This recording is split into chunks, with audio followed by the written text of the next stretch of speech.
Olá a todos, eu sou o Fernando César e esse é o Turkish Dialect, um problema de fonética da língua turca composto em 2010 para a Olimpíada de Linguística Computacional da América do Norte. Aqui está uma rápida imagem do problema, caso alguém queira tirar um print, pausar e dar uma olhada.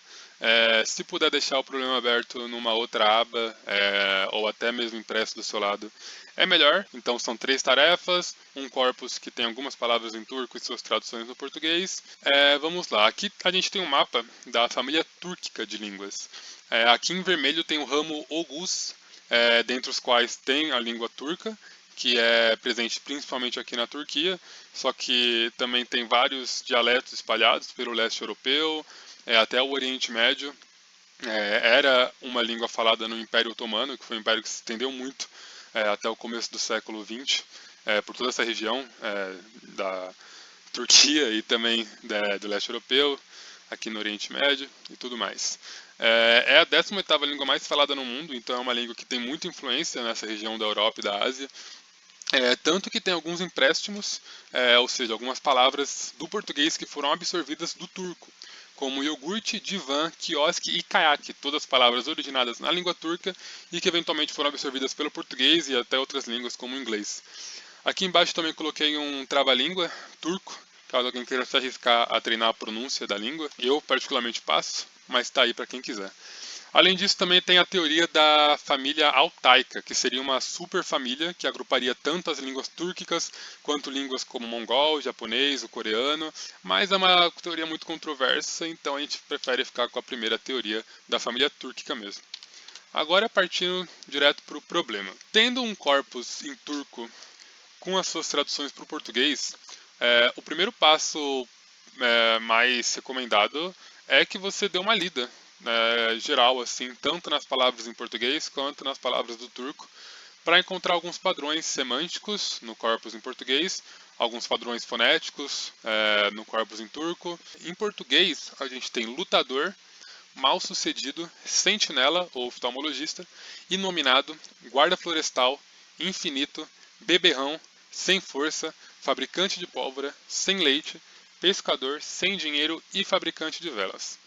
Agora, indo aqui para o turco, a gente tem Direste, Ikbalsis, Gözcü, Isimsiz, Ormanca, Sonsus, Itkidi, Takatsis, Barutçu, Sıtsız, Balıkçı, Parasses e Mumju. Então, de primeira, a gente já pode, dando uma olhada nas palavras em português mesmo, separar alguns grupos que se parecem muito. Se você reparar aqui, a gente tem sem leite, sem força, sem dinheiro. São todas palavras que remetem à ausência de algo, né? Todas expressões que remetem à ausência de algo.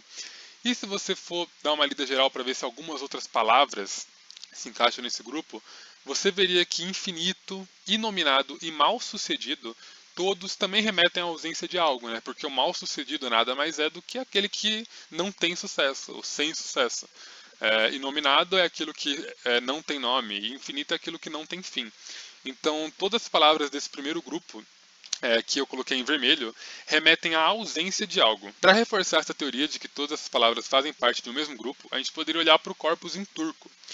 E a gente repararia que todas essas palavras têm uma terminação, um sufixo muito parecido, que é esse cis, que também aparece como sus, ou cis, ou sus, aqui embaixo.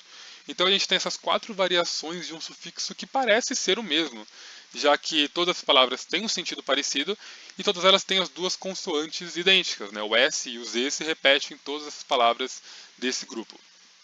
Agora, dando uma olhada nas outras palavras que eu coloquei em azul, a gente pode tentar novamente procurar algum padrão semântico no corpus em português. Então a gente tem lutador, sentinela, oftalmologista, guarda florestal. Já nesse começo, só com essas 3 primeiras palavras, eu particularmente já penso em profissões. Tanto lutador, quanto oftalmologista ou sentinela, quanto guarda florestal, são 3 profissões. E uma profissão nada mais é do que uma característica, uma atividade exercida por uma pessoa. Então, continuando, a gente tem beberrão, fabricante de pólvora, pescador e fabricante de velas. Todas essas 4 expressões também se referem à atividade de uma pessoa, ou seja, aquilo que é feito por alguém.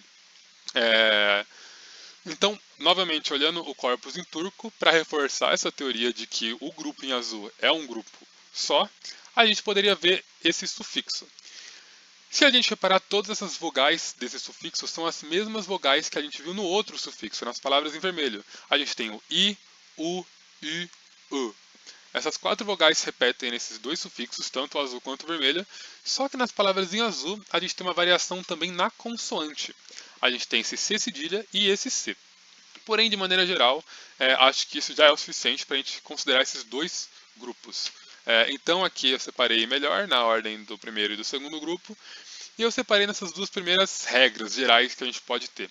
Então, o primeiro grupo, em português, ele remete a aquele que faz alguma coisa. Então, o lutador é aquele que luta, o beberrão é aquele que bebe, o fabricante de velas é aquele que faz velas, enfim, assim por diante. E ele é formado primeiramente por uma consoante que varia entre C e C cedilha e uma vogal que varia entre essas 4 vogais. E no segundo grupo a gente tem novamente essa variação de 4 vogais, só que a gente tem o S e o Z que são fixos. E todas as palavras no português desse segundo grupo remetem à falta, à ausência de alguma coisa. Um outro detalhe que a gente pode perceber por meio desses sufixos é que o turco é uma língua de aglutinação. A aglutinação é esse processo onde você seleciona uma raiz, como nesse caso Iqbal, por exemplo, na palavra Iqbalsis. O Iqbal seria raiz, que provavelmente significa sucesso ou algo do tipo, e o cis é esse sufixo que se junta à palavra. Então, mais um detalhe que pode ser importante para o problema é que as palavras são formadas a partir da junção de uma das partículas 1 ou 2 com uma raiz. As partículas 1 ou 2 é o que eu estou chamando aqui a partícula 1 sendo essa do grupo azul e a partícula 2 sendo essa do grupo vermelho. E aqui também mais um exemplo, eu trouxe barutio, onde barut significa pólvora e esse chu seria a partícula 1 dessa palavra. Agora vamos dar uma olhada mais detalhada nesse grupo azul, que seria o grupo dessa partícula do C ou do C cedilha. Um primeiro detalhe é que, como foi dado pelo próprio problema, esse C cedilha deve ser lido como cha, enquanto esse C deve ser lido como ja. Então aqui, nas palavras, a gente teria gireste, barutio, baluti, e do lado direito a gente teria gesdju, ormandio, itkid e mumdio.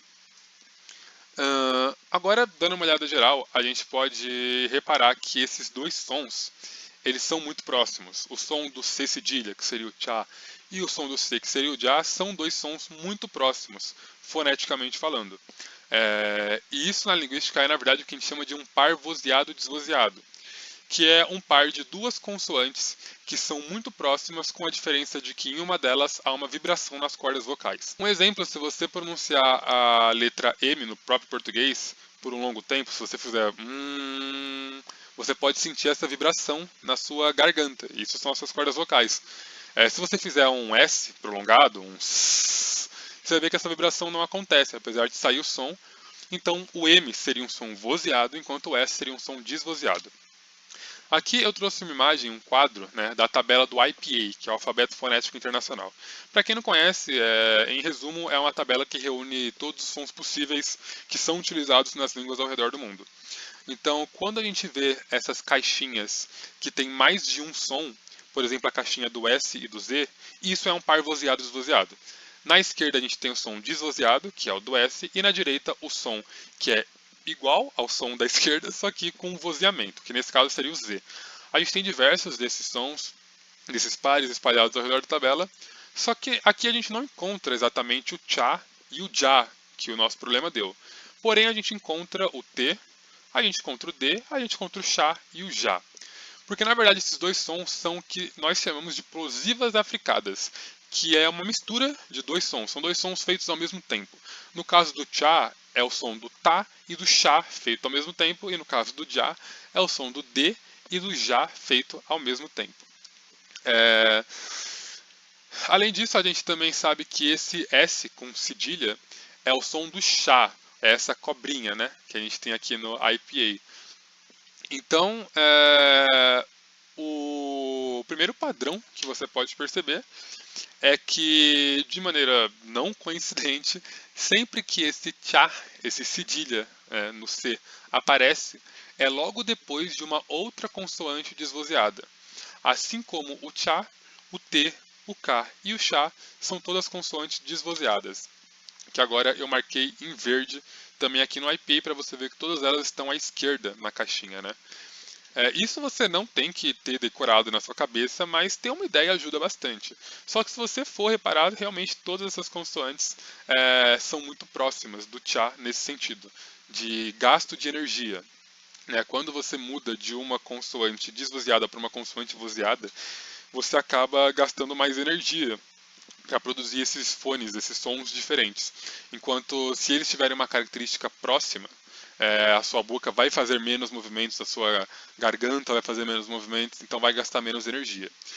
E se você der uma olhada no grupo da direita, a mesma coisa acontece. Basicamente, toda vez que esse C, que tem o som de já, que é um som vozeado, aparece, ele está seguindo ou uma consoante também vozeada, como o Z, o N e o M, ou, no caso, uma vogal.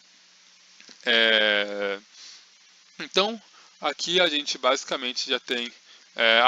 aqui eu também marquei em laranja, né, para caso vocês queiram ver. Também no IPA todas essas consoantes que aparecem.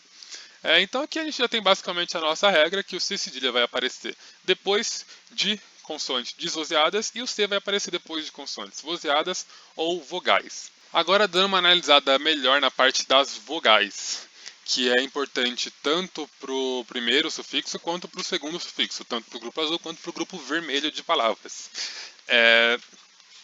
E um primeiro passo é separar o nosso corpus.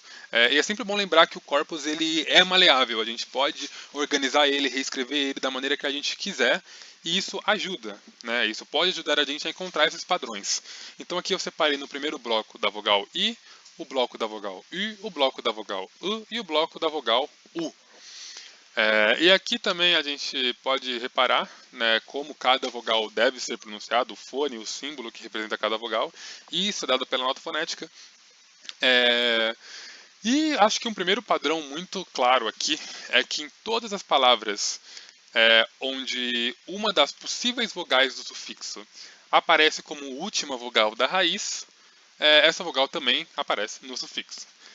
Ou seja, por exemplo, nessas duas palavras aqui, barúcio e múndio, a gente tem a vogal U sendo a última das vogais da raiz. Ou seja, na palavra barúcio, a primeira vogal da raiz é A, segunda vogal da raiz é U e a vogal do sufixo é U. A gente tem essas 4 possíveis vogais do sufixo e uma delas é U. Então, como a última vogal da raiz é U, a vogal do sufixo também é U. E isso acontece nos 4 grupos. Quando a última vogal da raiz é I, a vogal do sufixo é I. Quando a última vogal da raiz é I, a vogal do sufixo é I. E quando a última vogal da raiz é I, a vogal do sufixo é I. Só que tem alguns casos que são diferentes. Aqui eu destaquei cada uma das vogais que são a última vogal de cada raiz, para a gente ver um pouco melhor, entender um pouco melhor o que está acontecendo. Tem alguns casos excepcionais. No primeiro grupo a gente tem o caso do E, no segundo grupo o caso do E, no terceiro grupo o caso do A e no quarto grupo o caso do O, que são 4 vogais que elas não podem ser a vogal do sufixo, como a gente viu, só essas 4 vogais são possíveis para o sufixo, só que elas podem ser a última vogal da raiz. E nesse caso a gente tem que escolher a vogal mais próxima dela para ser a vogal do sufixo. Então no caso do E a vogal escolhida é I, no caso do E a vogal escolhida é I, no caso do A a vogal escolhida é U, e no caso do O a vogal escolhida é U. Então a gente pode separar nesses 4 grupos, o grupo do E e do I, o grupo do U e do U, o grupo do A e do U e o grupo do O e do U. Porém, como você deve ter percebido e se questionado, existem essas duas exceções, o takatsis e o ikibasis. Porém, como dito pela própria tarefa 1, existem realmente duas palavras que são formadas de maneira ligeiramente diferente por serem empréstimos de uma outra língua. E nesse caso, realmente, essas duas palavras são empréstimos da língua árabe. E isso explicaria o porquê delas serem um pouco diferentes. Então, agora, indo para a solução dos problemas. Bom, o primeiro a gente basicamente já resolveu, que seria equibasis e takatsis, essas duas palavras emprestadas. Agora, para a segunda tarefa, ele pede para a gente traduzir duas palavras para o turco, leiteiro e cego. Bom, para resolver a primeira, o leiteiro, a gente vai precisar resgatar aqui do corpus a expressão sem leite. Na expressão sem leite, a raiz da palavra é sut, enquanto o sufixo é sus. Então, nesse caso, a gente pode presumir que o sut é a raiz para leite. Então, utilizando as regras que a gente já encontrou aqui, o leiteiro seria aquele que faz o leite, ou aquele que entrega o leite, nesse caso. Então, a gente utilizaria a partícula 1. E seguindo as regras, nesse caso, sut termina com T, que é uma consoante desvozeada. Então, a consoante seria o C cedilha, que seria o tchá. E a vogal seria o U, já que o sut, o U é a última vogal da raiz. Então, a palavra para leiteiro é sut. Enquanto para cego, num processo muito parecido, no caso a gente usaria a segunda partícula, a partícula de ausência, e a palavra para cego a gente pode encontrar em oftalmologista ou sentinela, que no caso a raiz é göz, que provavelmente significa olho, ou seja, aquele que olha é o sentinela, aquele que trabalha com o olho é o oftalmologista, e aquele que não tem o olho, aquele que não enxerga, é o cego. Então, nesse caso, a palavra para cego é gözes. Agora, indo para a tarefa 3, ela também é muito parecida com a tarefa 2, só que ele nos dá duas novas palavras, a palavra para idioma sendo dil e a palavra para forma sendo kalıp. E a gente tem que traduzir essas 4 palavras para o turco. O linguista é aquele que trabalha com o idioma, aquele que estuda o idioma. Então, ele é o dilci. O C, por estar logo depois do L, que é uma consoante vozeada, e o I, já que a última vogal da palavra, da raiz, é o I. Para mudo, a gente tem dilces. É basicamente a mesma regra, só que com a outra partícula, né? A partícula daquele que falta alguma coisa, já que o mudo é aquele que falta o idioma, aquele que não tem o idioma, que não tem a fala. O fabricante de moldes é aquele que faz formas, aquele que produz formas. É o kalıpçı. O C cedilha, já que o P é uma consoante desvozeada, e o U, já que é a última vogal da raiz, também é o U. E o disforme é aquele que não tem forma, então é o kalıpsız. E, novamente, o mesmo padrão, as mesmas regras que nós já encontramos. Agora, a gente vai dar uma olhada melhor nos fenômenos que a gente acabou de encontrar nesse problema. Primeiramente, a gente tem a assimilação de vozeamento, que é aquele processo onde uma consoante ela se assimila a outra, né? A gente pode ver que isso é um processo muito comum em diversas línguas espalhadas pelo mundo. Como no polonês, a palavra para vodka é wódka. A gente percebe que esse D da palavra ele vira um T na hora de pronunciá-la. Se você quiser comparar com o português, por exemplo, na palavra vodka, tanto o D quanto o K eles se mantêm, né? O D continua sendo vozeado e o K continua sendo desvozeado. Nenhuma delas se altera. Esse fenômeno também acontece no próprio turco, na palavra para vodka, que eles falam vodka. Isso acontece no português. Na palavra esbarrar, por exemplo, quando a gente faz esse S, por ele estar antes do B, a gente pronuncia ele como um Z, esbarrar, não esbarrar. Essa pronúncia até existe, só que é muito menos comum. Nesse caso, a primeira consoante do encontro, ela assume a característica da segunda. Então é como se a segunda consoante fosse a dominante. E por isso a gente chama de assimilação progressiva. Só que esse caminho também pode acontecer no outro sentido, na assimilação regressiva. No exemplo do inglês, na palavra dogs, que significa cachorro, esse Z se assimila ao G, no caso esse S se assimila ao G, se tornando um Z e virando dogs, ao invés de dogs, né, com S. Enfim, é até difícil pronunciar, né? Realmente gasta um pouco mais de energia e de esforço para pronunciar essa palavra. E no próprio turco, como a gente acabou de ver, esse fenômeno acontece de forma regressiva. No caso da palavra güreş, a gente viu que esse sufixo com C ou com C cedilha variava de acordo com a última consoante do radical. Quando ela era desvozeada, essa consoante era desvozeada, e quando ela era vozeada, essa consoante era vozeada da mesma maneira. Só que a gente também viu que tinha um fenômeno um pouco diferente. Às vezes não era uma consoante, né? Às vezes a palavra terminava numa vogal. E isso é o vozeamento intervocálico, que no turco a gente viu na palavra itkid, onde esse j aparece depois de uma vogal.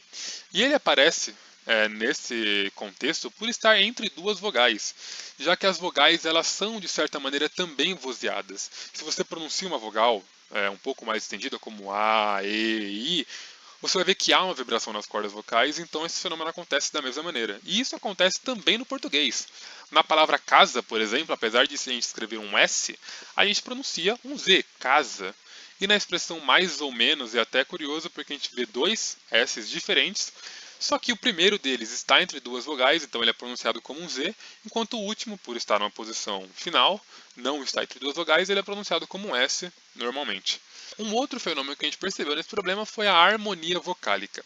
A harmonia vocálica também é um fenômeno muito parecido com a assimilação de vozeamento, só que com as vogais. As vogais elas tendem a querer se aproximar das outras vogais que estão presentes naquela palavra, né? E o turco é uma língua onde isso acontece de maneira até um pouco radical, né? Se a gente traçar algumas linhas verticais, a gente vai ver, como a gente até chegou a perceber durante o problema, que esse padrão se repete desta maneira, né?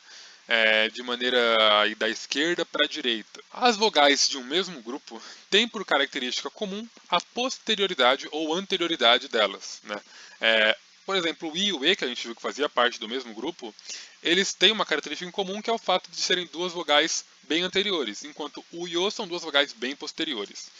Só que, como eu disse, o turco é uma língua que leva a harmonia vocálica ao extremo. Se a gente analisar palavra por palavra, com exceção dos empréstimos, como equibálices e staccatis, a gente vai perceber que em todas as palavras a gente só tem vogais anteriores ou a gente só tem vogais posteriores. Né? Traçando uma linha única aqui, a gente pode separar em dois grandes grupos, o grupo das vogais anteriores e o grupo das vogais posteriores. Por exemplo, na palavra güreş, a gente tem I, E, I, que são três vogais anteriores. E em contrapartida, na palavra balıkçı, por exemplo, a gente tem a vogal A e vogal U, que são duas vogais posteriores. E isso, junto ao fato do turco ser uma língua de aglutinação, forma palavras gigantes formadas por 4 morfemas, por exemplo, onde todas essas vogais têm que seguir o mesmo padrão.